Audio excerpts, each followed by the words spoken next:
Bom dia, meus amigos e minhas amigas. Olha, esse PT é um partido criminoso, é um partido de bandidos do mais alto nível de periculosidade. Eu me lembro que inicialmente eu sempre fui contra o Lula porque o Lula era analfabeto, não tinha educação formal, não tinha experiência profissional. Como é que ele poderia ser presidente do Brasil? Nunca foi. Mas eu, de um certo modo, aceitava que o PT era um partido organizado e que era um partido honesto e que o Lula era uma pessoa honesta, da maneira que eles atacavam os corruptos. O que Lula fez com Sarney, com Collor, com Jader Barbalho, né? Foi um negócio extraordinário que o Lula fez. Colocou esse pessoal, Maluf, etc. Tal, realmente não devia ficar como grandes corruptos do país. O problema é que ele se tornou um deles, o chefe deles. Não é isso? Isso é devastador para o tecido social de um país. Que é um exemplo de um cara, né, que tinha tudo para ser um líder e em relação também à sua origem, etc. E é um desastre que as pessoas, até o próprio Fernando Henrique, disse que ficava satisfeito com o Lula sendo presidente porque mostrava ao mundo que o Brasil podia ter um presidente que veio lá de baixo. Como veio lá de baixo? É uma estupidez dizer isso. Quem veio lá de baixo, se tivesse formação, tivesse capacidade, tudo bem. Mas da maneira que Lula veio lá de baixo, sem nada disso, foi um grande erro do senhor Fernando Henrique, que eu coloco na conta dele. Tudo bem. E hoje, esse crime da semana passada, né, da prisão do senhor Paulo Bernardo, me deixou extremamente atônito com isso. Nunca pensei que poderia chegar tão longe a periculosidade dos bandidos do PT, da cúpula do PT. Tá? Ok, vamos lá. Eu fiz um vídeo há algum tempo aqui atrás, não sei se vocês viram, para falar exatamente do projeto do PT. Porque quando Lula fala, abre a boca e diz assim, o projeto do PT, eu fico procurando saber qual é o projeto do PT. E José Disseu, o projeto do PT, Tasso Genro, o projeto do PT, o próprio Paulo Bernardo, a Gleisi Hoffmann, o projeto do PT. E eu ficava com cara, pô, sou eu que não sei o que é o projeto do PT. Bom, aí desculpa que o projeto do PT era crescer, mostrar que poderia crescer, distribuindo renda e fazendo a inclusão social. E eu ataquei no vídeo porque na realidade a inclusão social daqueles 40 milhões que tiraram da pobreza e colocaram na classe média, na realidade não era nada significativo, porque na própria América Latina aqui, 5 países percentualmente colocaram mais gente pobre na classe média do que o Brasil. Simplesmente aquilo foi um acontecimento, uma coisa que aconteceu, a pessoa está no lugar certo na hora certa. O Lula tomou posse em 2003, exatamente na década, né, 2000, 2008, aproximadamente uma década. Foi uma década no mundo mais cresceu. E todos os países emergentes, inclusive o Brasil, foram beneficiados. Só que o Brasil foi um dos países que apresentaram menor crescimento na época. Muito bem. Então, esse projeto misterioso também significava o seguinte, que agora, ao final do governo Dilma, né, mais de 100 milhões estão votando para a classe pobre. Ou seja, botaram 40 e depois tiraram dos 40 e mais 60 milhões estão indo para a classe pobre.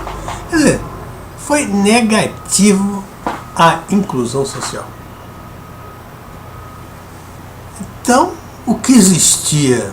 A distribuição de renda, provar que o crescimento podia existir com a distribuição de renda. Primeiro, não houve crescimento. Ao contrário, houve uma recessão, um decréscimo do país nesse período. E a distribuição de renda, a igualdade de renda, ela geralmente o impacto dela acontece sempre na frente, muito tempo na frente com as políticas que você faz hoje. Por exemplo, a política do PT dos 13 anos vai provocar uma desigualdade de renda que não tem tamanho. Por quê? Porque o PT nesses 13 anos trabalhou com a maior taxa de juros do mundo e depois inflação. Ora, quem beneficia as maiores taxas de juros do mundo? Aos investidores, às pessoas ricas, investidoras, né? Investidores estrangeiros, especuladores no mercado de capitais. E quem paga por isso é a classe pobre. Porque os investidores, os especuladores e os ricos, ao investir com a taxa de juros mais alta, ainda tem inflação. Eles têm um rendimento real altíssimo, a maior taxa do mundo. Eles não têm condição de perder. Eles aplicam dinheiro com quase absoluta certeza que vão ganhar, porque ele tem sempre correção da inflação mais uma taxa de juros real. Tá certo? E quem paga isso? Quem paga isso é o pobre coitado, o assalariado que não tem condições de se defender. Então isso está provocando uma desigualdade muito grande de renda. E nós vamos ver. Já começou a aparecer e vocês vão ver que ela vai acelerar nos próximos anos. E não vamos dizer que é o próximo governo tema, não sei o que não. Já está previsto que vai acontecer uma desigualdade por renda proveniente dessa política do PT, que foi a política que favoreceu somente aos banqueiros e aos investidores, aos grandes investidores. Haja visto que todos os setores do Brasil, o único setor que ganha dinheiro realmente é o setor bancário e a agropecuária que trabalha para isso. Muito bem.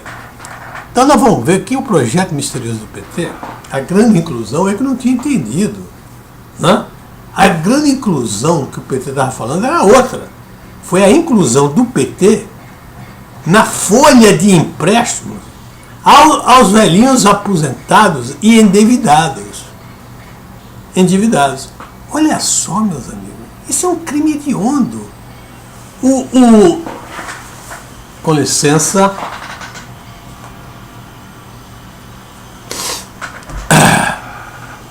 Desculpa, estou com a coriza muito forte por causa da minha gripe, mas vamos lá. Isso é um absurdo.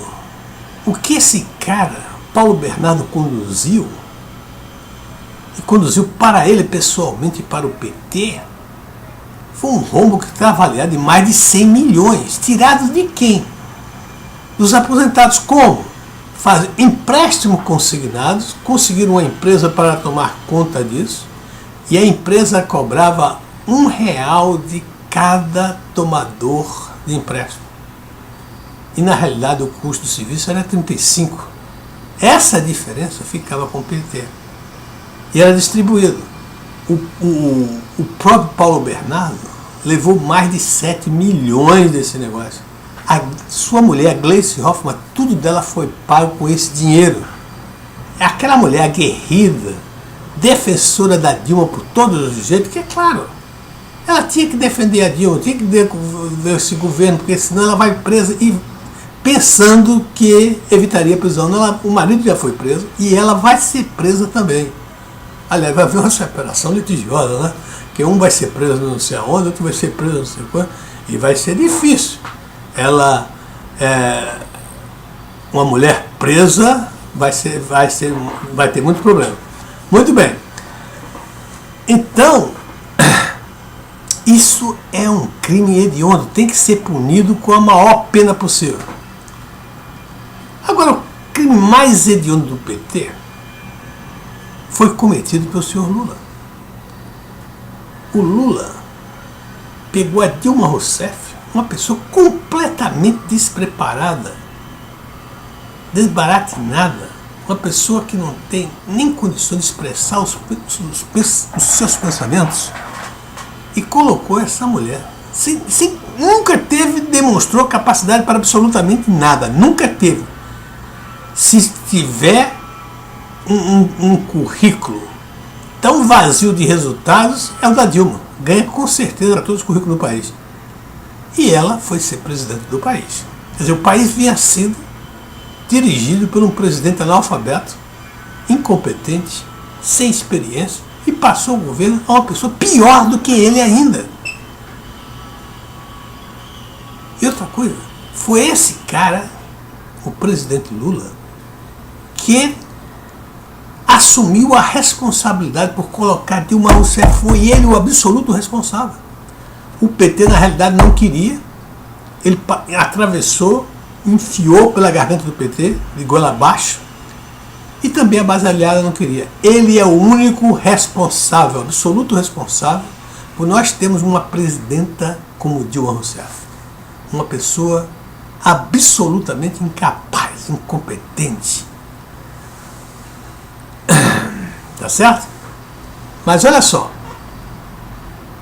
Agora, o maior crime de todos os tempos, nunca antes no Brasil houve uma alma mais honesta, mais corrupta, mais criminosa do que Luiz Inácio Lula da Silva. Esse é o crime mais hediondo que existe no país. Eu acho que uma pena para punir o senhor Luiz Inácio Lula da Silva não pode ser menor do que 50 anos. Para ter certeza que ele vai apodrecer na cadeia. O que esse cara fez com o país, a quadrilha que ele comandou, e ainda comanda algumas peças, né? Tudo que você olha em qualquer instituição estatal do governo tem corrupção. E toda a corrupção que você chega e analisa, está lá o dedo do senhor Luiz Inácio Lula da Silva. Esse cara teve o desplante, a falta de vergonha, a desfaçatez de dizer em público que não tinha uma alma mais honesta do que ele no mundo. Eu acho ao contrário. Todos nós sabemos que ele exatamente ao contrário. Nunca antes no Brasil houve uma alma mais desonesta, mais corrupta e mais criminosa do que Luiz Inácio Lula da Silva. Lula é responsável por esse projeto misterioso do PT. Lula é o grande chefe desse projeto. Lula foi o grande chefe do Mensalão. É o grande chefe do Petrolão. Lula é o homem que recebe um sítio todo modernizado, recebe um apartamento triplex, e ele já está tão rico, que ele está dizendo que aquele triplex para ele era como se fosse minha casa, minha vida, debochando do povo brasileiro. Esse sujeito não pode escapar impune de uma pena que o coloque na cadeia para que ele apodreça lá e jamais saia de lá. Ok? Um abraço, meus amigos. Até a próxima.